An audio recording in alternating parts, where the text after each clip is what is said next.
The lobby is a very important space. It's the area where you come in. It is a welcoming space, and it's a space where it should be quite clear, but at the same time it should tell you about what is happening. And you can see the mountain and you can see the sea. Instead of approaching it as one space, we started dividing the spaces. So there are interconnecting. From when you walk in, there is the reception sculpture, stone, with a beautiful screen that comes in, three-dimensional screen that brings you from the outside in. And they go from the stone to, of course, the stone floor, to the water, which is actually forever flowing, but very subtle. Immediately that brings you to the reflection of a chandelier, which is really more an explosion of crystals. You know, depending on the light of day or night, they create a clouding and more organic effect to this sharper walls and ceilings.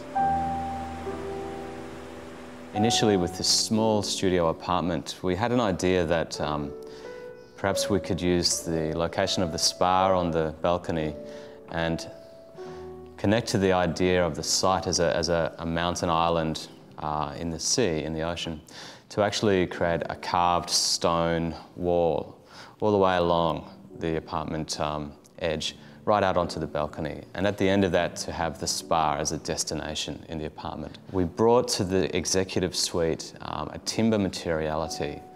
And again, we treated that as a continuous surface of timber, which was broken into blades and finally crafted, drawing from the traditions of Chinese furniture making and timber work, to create a screening element, which on one hand we use to cover the kitchen, enable the kitchen to be closed, but on the other hand it creates layering surfaces of timber, continuing from the kitchen to the living, onto the tea setting and out to the balcony.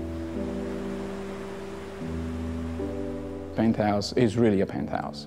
It's a space that celebrates space. It's double heights, large open windows, overflowing baths, and it's all really designed to celebrate the moment, designed to celebrate why you're there, designed to take your time and make the best of what you got. Materiality-wise, we were looking at stone as an idea, but in this case a highly finished stone, which has the Calcutta effect of marble, and creating a very refined and opulent space, which would reflect both the coolness of the ocean and the elemental quality of the mountain.